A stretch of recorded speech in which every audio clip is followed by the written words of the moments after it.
Okay, so today I'm going to be teaching how to do a do-it-yourself lip stain at home. It was a very much requested video because I wore it in one of my haul videos, I think it was, and heaps of people asked me to recreate it for you. So I decided to do that today, and because I actually got around to wanting a lip stain because Revlon just came out with their Just Bitten lip stains, and CoverGirl also has them, but I found that they run out after a week and the top actually becomes quite hard and you can't use it anymore.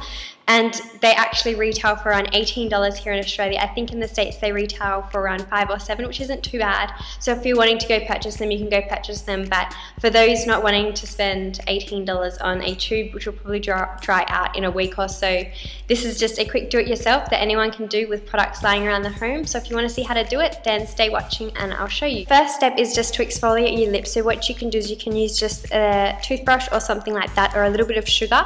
Just apply it to your lips and exfoliate them so you don't have any dry skin or dead skin on it, because once you stain them it dries out your lips and you'll see all the cracks or any dry skin you do have on them.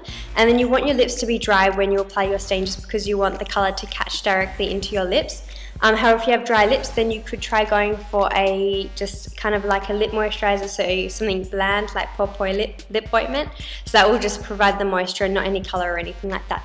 Then with a Q-tip, what you can do is just, you can do this with your finger, but if you have a red stained finger, so you don't really want to do that. So I've already done this, and you have to be very, very careful. So my tip is to start from the outer line, so that you kind of you find how large you want your lips to be, and then you work your way inwards. So I just have to do this little top part, so hopefully I don't mess it up.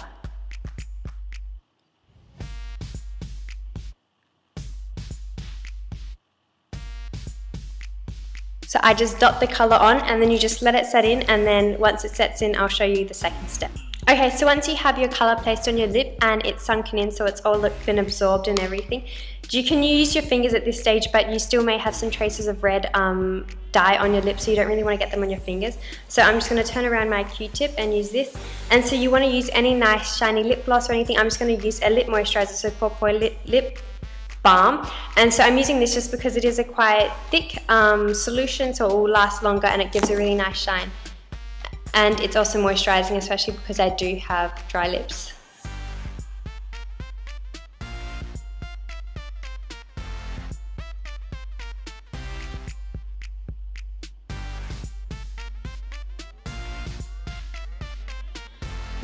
And that's just a really quick way of how to do it. Now I'll show you how to kind of make your own little batch. So in case you're going out for a day or a night or something like that, and you want to be able to reapply it during the night, you can make small batches of this just so that you can reapply it and to ensure that you do have that lip stain. So I'll be back in a moment showing you some different ways of it. Okay, so to make a do-it-yourself lip balm or lip stain, so you just need a little container. You can also use the ones with the little, how you have the screw up top and then you have its own applicator, because with these ones you will be needing to use your finger.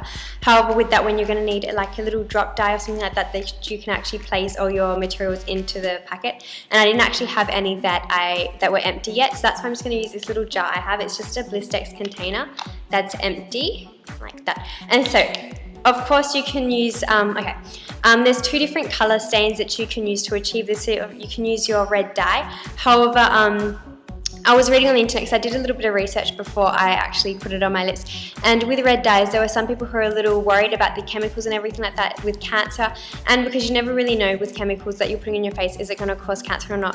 I couldn't find any research papers that confirmed the fact that it did cause cancer, and especially seeing as we do eat all this and everything like that, we're consuming it, so I think it would be quite safe. However, if you're not wanting to really go that way and you would prefer something a little more natural, what you could try is some berries. So this also works because I tried it as well.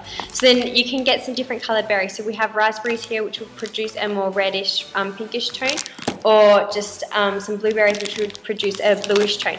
So it's just depending on what colour you want to go, and if you want to go natural or you want to go a little bit more chemical to achieve the colour like really bright red or something like that. So with these ones, with the frozen berries, I just had these in the freezer. You can get them fresh and you can get them frozen. What I'd recommend is, if they're frozen, to put them in the microwave, then use the juices to stain your lips, or if you have them fresh, just smash them up a little bit and then use those juices, or just go ahead and use your dye. And then what we need to do is mix it in, because seeing as that will be a little drying by itself, because what it acts is it just stains the lips and then it dries them out. So you need something just to moisturize and refresh your lips and make them look a little more lively and everything. So there's different things you can mix them with. So you need your dye, and you just pour a little bit into your container, which I'll just do for you in a second. Then what we can do is we can use I have here Lucas's Pore Ointment, so it's just like Vaseline, or you can use Vaseline. So any lip gloss you have, just to mix in with a little bit of colour, so any clear lip gloss. Or if you don't want to go with the lip glosses and a more natural approach, you can go with honey, or you can go with oil, and then mix a little bit of sugar, and that just creates a really nice soft thing to apply to your lips with. So then, alright, and it's just super simple. So all you need to do is pour it into your jar. So you pour your juices into your jar here, then you mix it with either your lip gloss or your honey or your oil, and then that will just create a thing. And that is only a temporary one, it won't last very long, it may last maximum a week, but I definitely throw it out after a couple days, probably just because try not to use too much so that you're not wasting too much product, but don't keep it for too long because it will go off, because you are using quite natural products, and then lip stains you're not. But still, just to be safe, don't keep it for too long, and just make small batches so that it doesn't matter if you do end up throwing it out, because you can always just remake more afterwards. So that's just my really quick do-it-yourself lip stain. Hopefully you enjoyed it. So a little disclaimer with the pop of colour on your lips, or the really bright lip stain, if you're going to be doing a bright lip or a lip stain, definitely go for a nice neutral makeup, because when you're doing the bright lip, it's kind of bringing attention to that one feature on your face, so you don't want too many features kind of competing for the attention on your face. So if you have a really done up eye, try going for a neutral lip, but if you have a really nice bright lip, then do a neutral eye. All I've done here is just a really soft neutral smoky eye with a little bit of eyeliner and then a little bit of mascara. So keep it very, very minimal, because you don't want too much going on at the same time.